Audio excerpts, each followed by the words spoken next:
पीछे होते जा रहे हैं, इसलिए कि हमें कहानियाँ करा दी गई हैं। हमें हमारे अंदर एक गलत धारणा पाई जाती है कि देखो जी, पॉलिटिक्स बुरी चीज़ होती है, राजनीति बुरी है, अगर इसमें एक बार चले गए तो ज़मीर के ऊपर धब्बा लगेगा। अच्छा जी, उम्मीदवार बन के जाने का रहे तो पॉलिटिक्स बुरी है, ज़मीर के ऊपर धब्बा लगेगा। वही अगर राजनेताओं का चमचागिरी करने दो तो बड़ा अच्छा है, फिर ज़मीर बड़ा पाक साफ रहेगा। देखें, वो कौम जो आया था हुकूमत के लिए, वो कौम जो आया था खिलाफत के लिए, वो कौम जो लीडरशिप के लिए आया था, आज वो कौम चमचागिरी करने के पीछे लग गया हुआ। उस कौम को आज चापलूसी करने में बड़ा मज़ा आता है। देखिए, ये राजनीतिक से आप हाथ जान नहीं छुड़ा सकते। या तो आप राजनीति का हिस्सा बनेंगे या तो आप राजनीति का शिकार बनेंगे। तो जब आप राजनीति का हिस्सा नहीं बनेंगे तो आप राजनीति का शिकार बनेंगे। जो राजनीति का हिस्सा है वो आपको अपना शिकार बनाएंगे। फिर आपको बकरियां बनाया जाएगा, आप बकरी बन के भागते रहेंगे, फिर वो भेड़िया बन के आपको पीछे दौड़ाएगा। इसी तरीके से सभी बहाना करने लग जाएं तो फिर आपका हक की बात करेगा कौन? इसी तरीके से अवैसी जी अगर यही कह के निकल लें कि पॉलिटिक्स बुरी चीज़ है, हमारे ज़मीर पर धब्बा लगेगा, तो आपकी हक का आवाज़ कौन उठाएगा? फिर आपके ऊपर जुल्म होगा तो आपकी बात कौन करेगा? आपके साथ कौन खड़ा होगा? देखिए, अगर भलाई करने का अगर कोई जरिया है ना, सबसे बेहतर तो वो राजनीति है। अगर बशर्ते कि आपके अंदर भी भलाई का इरादा होना चाहिए। इसलिए कि एक बिजनेसमैन क्या कर सकता है? बिजनेसमैन आपका इधर उधर की परेशानियां दूर कर सकता है, इधर उधर मदद कर सकता है। लेकिन जब आपके ऊपर जुल्म होगा, जब आपको सताया जाएगा, जब आपको इंसाफ की ज़रूरत पड़ेगी, तब आपके साथ कौन खड़ा होगा? आपका आवाज़ कौन उठाएगा? उस समय आपका मदद करने के लिए कौन खड़ा होगा?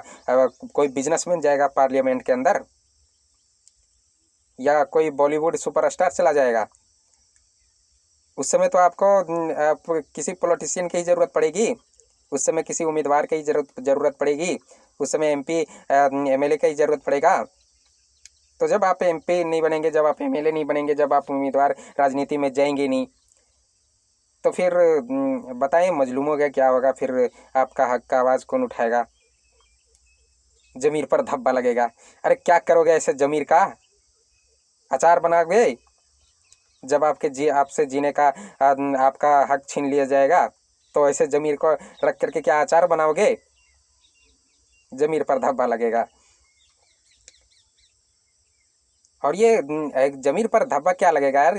फ़ख्र के अगर कोई अगर पॉलिटिक्स में जाता है और अच्छा काम करता है तो यार तो फ़ख्र से बात करनी चाहिए। कोई अच्छा व्यक्ति अगर पॉलिटिक्स में खड़ा होता है, आपके समाज का, आपके इलाके का अच्छा व्यक्ति अगर जाता है तो फिर इस पर तो फ़ख्र करनी चाहिए कि अच्छा व्यक्ति कोई जा रहा है। आज तक तो बुरे व्यक्ति गए, इसलिए बुरे व्यक्ति गए तो इसलिए पॉलिटिक्स बुरी हो गई। अच्छा व्यक्ति जाएगा तो वो अच्छा, पॉलिटिक्स अच्छी चीज़ है। ये जो हमारे बुजुर्ग, जो हमारे पूर्वज, जो ये हमें संविधान दे के गए हैं और जो ये डेमोक्रेसी दे के गए हैं, क्या ये गलत है? ये कानून जो बना के गए हैं, ये क्या गलत है?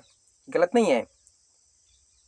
वो कुर्सी वाले भले गलत हो सकते हैं, वो अपनी कुर्सी का, अपने पद का गलत इस्तेमाल करके भले ही बदनाम कर दें, लेकिन ये चीज़ तो गलत नहीं है। तो आप आगे बढ़ें, हटाएं उस गलत व्यक्ति को और उस कुर्सी को जो वो गलत बनाया हुआ था, आप उसको अच्छा करके दिखाएं। इससे ये मतलब नहीं है कि राजनीति बुरी है, धब्बा लगेगा। अरे ये चीज़ तो, इससे कोई धब्बा नहीं लगता। ये खिलाफत, ये हुकूमत, ये लीडरशिप, ये तो मुसलमानों के खून में बसता है और ये इस्लाम से कोई हट के नहीं है।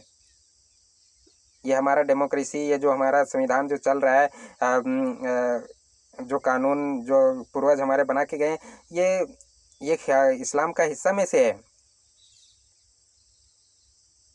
खिलाफत रास्ता का टूटा फूटा फॉर्म है। ये पूरी तरीके से खिलाफत रास्ता नहीं है, लेकिन उसी का टूटा फूटा फॉर्म है, जिसमें एक आइन के मुताबिक चला जाता है, एक संविधान के मुताबिक चला जाता है, सबकी हक की बात हो रही होती है, सबको बराबर का दर्जा दिया जाता है। ये तो इस्लाम का एक खिलाफत रास्ता का ही हिस्सा, टूटा फूटा फॉर्म है।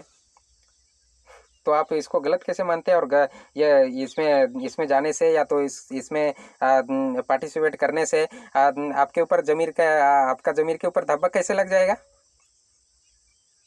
अरे इस पर तो फ़ख्र होनी चाहिए कि कोई अच्छा व्यक्ति इस पे जा रहा है। तो आप किसी राजनेता का चमचागिरी करने के लिए नहीं आए हुए। आप चमचागिरी करने के लिए नहीं बने हुए।